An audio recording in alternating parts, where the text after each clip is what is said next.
그런가 하면 그런 수복을 아주 지나치게 추상화시켜서 우리 문화 속에 그런 그 역사적인 기록들이 가끔 남아 있습니다만은 이런 것들도 이게 복복자에다가 목숨수 수복으로 읽어야 되고 이런 내용들을 근데 이 그림은 사실은 이 설명하고 있는 저도 정확하게 이게 수복 이걸 읽어내기가 어렵습니다. 만약에 이게 팔복병풍이었다면 또는 8자였다면 문자도에서 아까 말씀드린 대로 효제 충신 A 염칠할지 아니면 수복 강령 부기 단함 이런 조선시대 후기 유교 문화의 근본 사상을 얘기했던 문자도 또는 일상생활에서 가장 많은 사람들이 선호했던 수복 강령 부기 단함자를 가지고 맞추어서 들어가면서 읽을 수밖에 없을 정도로 아직도 상당 부분 이런 것을 정확하게 그려내고 하는 사람들이 남아있다는 것은 우리 전통 문화가 그만큼 잘 보존되어 내려오고 있다. 그 중에서도 다른 분야에 비해서 이런 글자 같은 것을 지금도 써서 이렇게 선물을 한다든가 하는 문화가 남아있다는 것을 말씀드릴 수가 있을 것입니다. 이렇게 다양한 그래서 이런 것은 하나, 둘, 셋, 넷, 다섯 3, 5, 15, 15자밖에 안 됩니다. 15자가 팔복병풍이었을 때 이게 12복병풍이었을 때 그래서 어떻게 병풍이 흩어져 버렸는지 여러 가지를 누추해 볼 수 있는 작품들이고요. 조금 더 확대된 그래서 이렇게 비슷비슷한 그런 일반적으로 이런 그림 같은 경우는 여기에 굉장히 이렇게 무슨 문양 같은 게 보이는데 사실은 이게 이런 병풍을 사용하고 있다가 다시 또 이게 병풍이 낡아서 좋은 그림이 들어오면 위에다가 병풍을 다시 붙였던 겁니다. 그렇게 되면 이게 속그림이 되겠죠. 속그림 속에서는 그 안의 내용들은 수복에 관한 게 있고 문화가 변하면서 위에는 오히려 이름 있는 화가들이나 이름 있는 서예가들의 그림을 갖다 붙였기 때문에 그 풀을 묻혔던 자국이 이렇게 보입니다. 그렇지만 그 앞쪽을 한 벌 벗겨내고 난 다음에 들어있는 그 알맹이는 사실은 정말 기가 막힌 수복 문화가 숨어 있었다는 것을 보여드리는 거죠. 이런 그림은 지금 삼성출판박물관에 이 원본 목판이 남아 있어요. 아마 현재 그 원본 목판 팔복 병풍이 조선시대께 실제로 남아있는 경우는 이 하나밖에 없습니다. 그래서 그것을 다시 찍은 건데요. 자세히 보시면 이게 복복자입니다. 수, 복, 수, 복, 수, 복. 아니 이럴 수가 있습니까? 이게 그림이지 글씨로 읽기보다 그림으로 읽는 게 훨씬 재밌습니다. 근데 문제는 이 그림들을 자세히 보시면 상당 부분 이런 그림에서 보시면 머리에 쓰고 있는 그 삼각 꽃갈이라고 얘기하죠. 그 다음에 굿을 할 때 맨 앞에 기수가 깃발을 들고 나갑니다. 그래서 굿을 할 때 꽃갈을 쓰고 깃발을 들고 나가는데 그 뒤에 사람은 춤을 추고 있는 거예요. 이게 여러 가지가 있었지만 특히 이런 부분에서 보시면은 이게 그 관을 쓰고 앉아 있는데 이렇게 흘러내리는 것은 왕이나 임금님을 상징하죠. 그러면 왕 앞에서는 어떻게 해야 됩니까? 이게 복복자고 목숨 숫자가 고개를 숙여서 조아리고 있는. 그러니까 이 그림은 사실은 그냥 단순한 게 아니라 양을 완벽하게 소화시켜서 구성해 놓은 그림이었었다. 이게 목판으로 실제 남아있고 그 목판을 찍은 그림이다. 그래서 대부분 보면은 조선시대 후기에 아마 이게 19세기 전후에 제작되었던 걸로 보이고 이 무렵에 이 수복에 관한 우리 조상들의 선망도가 얼마나 많았는가를 볼 수 있습니다. 근데 이런 것들이 실제 이게 목판에 찍어서 나온 이게 목판화가 되겠죠. 근데 이것을 실제로 금박이나 아니면 먹으로 똑같이 그려놓은 병풍도 남아 있습니다. 그래서 제가 생각하긴 이게 전라도 쪽에서 만들어진 것으로 보이는데, 왜냐하면 글씨를 쓴 것 중에서 하나는 무등산에서 이 그림을 그렸다는 기록이 하나가 나와요. 그래서 그것을 비교해 보면 이 같은 류형의 수복 병풍을 써서 기록이 남아 있는 게 있거든요. 그래서 제가 지금 그 민화를 연구하면서 분류하기는 이런 유형이 전라도 쪽에서 만들어진 거라고 생각을 하고 있습니다. 뭐 문제는 더 앞으로 좋은 자료가 나와서 그것은 윤열수가 설명하는 건 잘못되었다. 어디에서도 기본적으로, 그러니까 병풍을 사용하는 거하고 어디에서 언제 그렸다는 기록을 중심으로 한다면은 제 논리가 맞는 거고요. 아니면 누군가는 제 논리를 바꿔주기 바랍니다.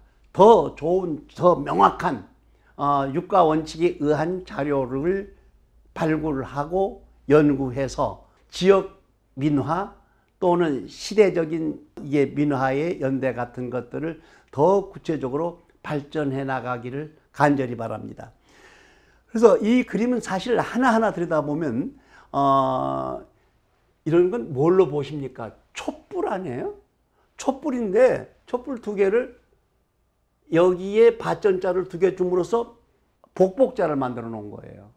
그러니까 이 그림을 그렇다고 해서 중국에 130채의 근본이 있었는데 이게 18세기, 19세기 들어와서는, 우리 문화 속에 들어와서는 완전히 한국 문화로, 한국의 그 어떤 개념 속으로 변화되고 바뀌어갔다는 걸 알 수가 있습니다. 여타의 지역에서는 이런 스타일의 글자 형태의 수복 문화를 읽을 수가 없습니다. 볼 수가 없습니다. 지금부터 약 한 3, 40년 전만 하더라도 민화나 이런 전통 문화를 연구하는데 어려움도 생각하지 않았습니다. 그냥 눈에 보이는 대로만 보고 읽고 생각하고 평을 했었습니다만, 지금은 전 세계에 남아있는 민화, 전 세계 박물관들에 들어가 있는 유물들이 전부 공개되고 있기 때문에 거의 다 우리 인류가 만들어 놓은 문화유산을 이제는 컴퓨터에서 읽을 수가 있죠. 그렇게 되었기 때문에 이제는 이런 문화는 확실하게 한국 문화이고 이런 문화는 이건 절대 한국 문화일 수가 없다라는 판단을 할 수 있었던 아주 좋은 시대에 살고 있다고 생각을 합니다. 그래서 제가 설명하고 싶은 것은, 이런 수복 문화는 왜 제가 말씀드린 것처럼 모든 인류의 기본 바탕은 오래 살고 복 많이 받고 병들지 않고 행복하고 아들 딸 많이 낳아서 살기를 원하는 건 인지상정이죠. 그렇지만 그런 문화 속에서 한국 사람들은 유달리 숫자하고 복복자를 이렇게 다양하게 만들어냈는지, 이게 바로 우리 한류 문화의 근본 바탕이라고 생각을 합니다. 얼마든지. 왜냐하면 왜 가까운 영향을 받은 중국, 일본 이런 데는 이런 문화가 남아있지 않은가? 비슷한 건 있습니다. 그렇지만 이런 그 수복 문화처럼 완전 무결하게 한국 사람들이 만들어 놓은 거라는 것을 찾기는 아직은 어렵습니다. 자, 이런 그림도 보면 이건 지금 호림박물관에 유일하게 이런 유형이 딱 하나 남아 있는데요. 자세히 들여다보시면 이게 목숨 숫자고 이게 복복자입니다. 그래서 한참 들여다보고 생각을 해야 읽을 수 있습니다.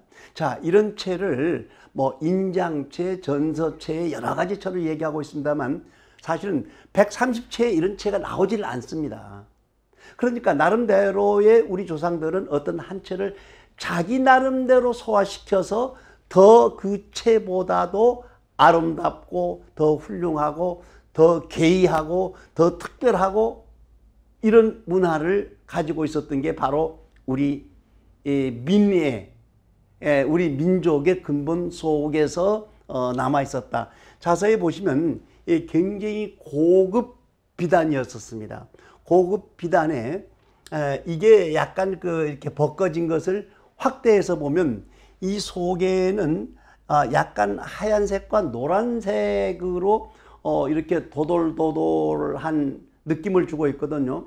그렇다면 밑에 바닥에 무언가 사실은 제가 보기에는 이게 아마 그 호분 조개가루인데 여기에 계란 노란자이 물을 들였을 거나 아니면은 송화가루를 악교에 섞어서 글자를 만들고 그 위에다가 다시 경명주사로 썼습니다.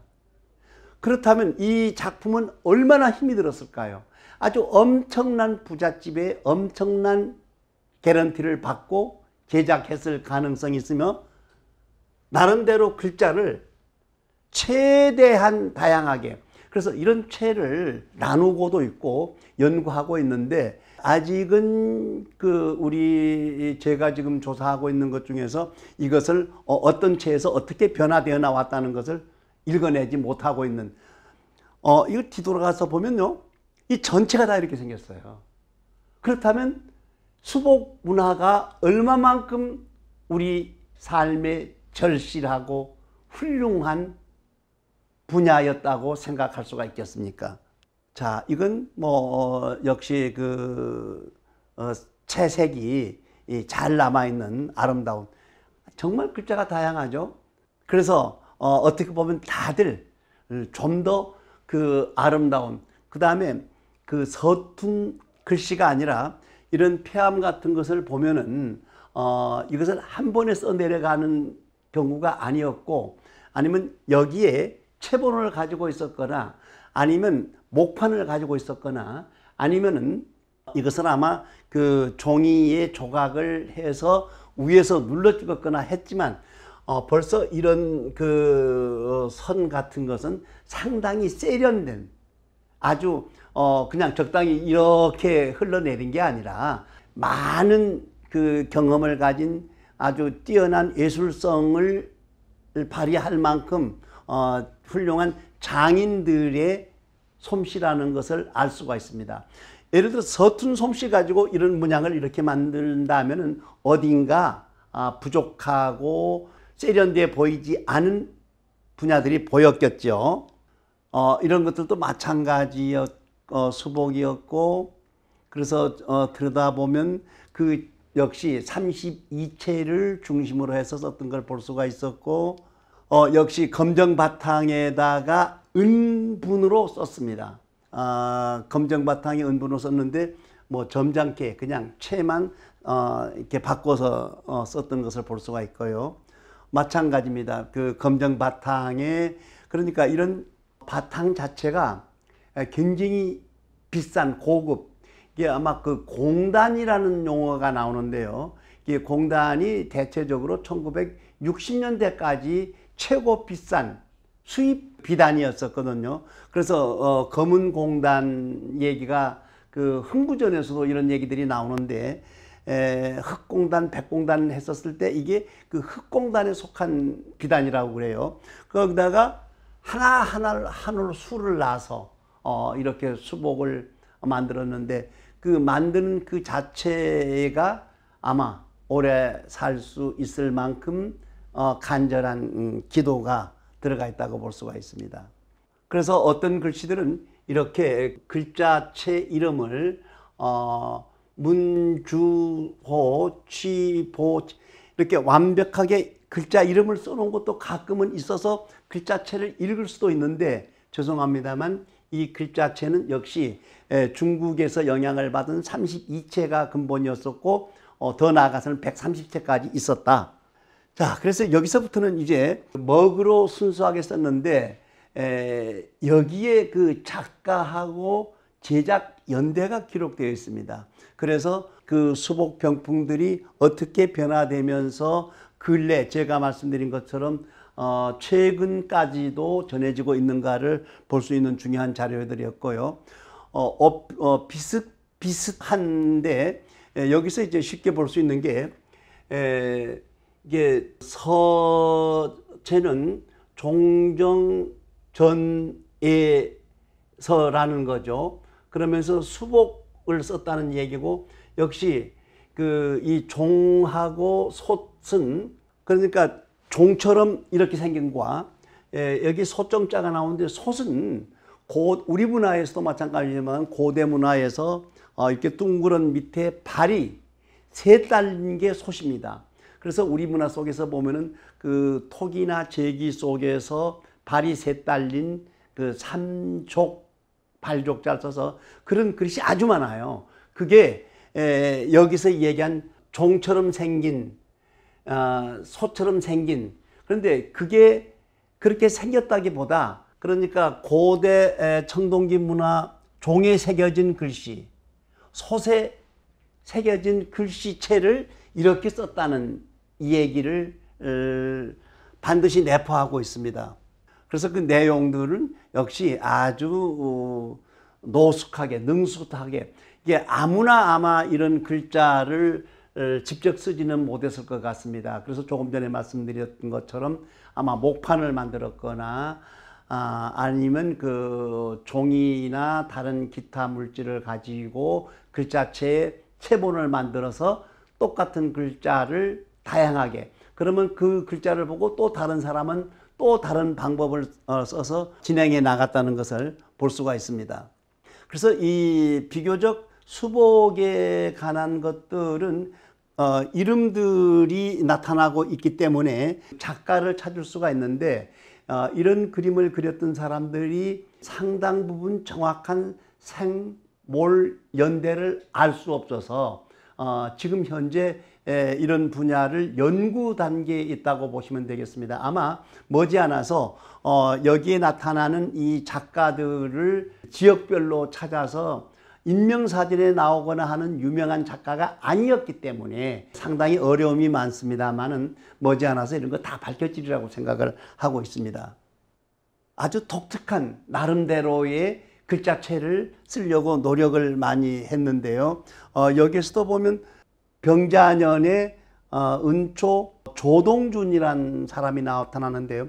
이 조동준이라고 하는 사람은 이무 인명사진에 들어있는 전라도 쪽에서 아주 유명한 전라도 인피에서 태어난 인물로 되어 있는데요.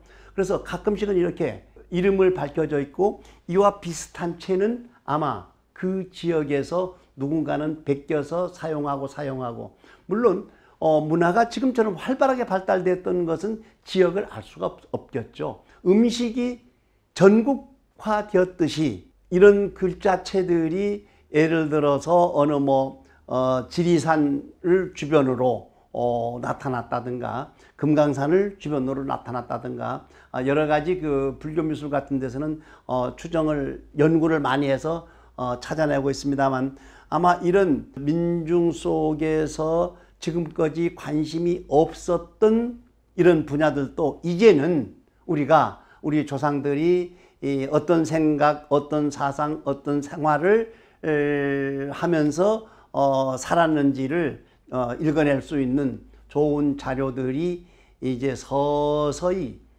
정리되고 있는 단계라고 보시면 되겠습니다. 이렇게 동그란 그 인장체라는 체가 있었기 때문에 이 사람은 전체를 도장처럼 만들기도 했어요. 그러면서 나름대로 낙관을 찍어놨기 때문에 이 낙관을 읽어내서 찾는 경우도 있고, 대부분은 역시 그 민화의 근본 얘기처럼 이것을 그 작가 연대를 밝히지 않고 있습니다. 이런 것이 아마 근래에 목판을 만들어서 찍어서 좋아하는 사람들끼리 나누어 가졌던 자료들로 보입니다. 아마 이 작품은 이 종이나 이런 전체적인 글자 형태로 봐서 아마 1900년 이후 해방 전후에 제작되었던 걸로 추측을 하고 있습니다. 예, 나름대로 이렇게 다양한 숫자 100개, 복자 100개를 보셨는데요. 우리 조상들이 얼마만큼 수복에 관심이 많았고 간절한 염원이 있었는지를 민화 그림 속에서 찾아볼 수 있었습니다. 자, 오늘 이 얘기는 여기서 마치겠습니다. 감사합니다.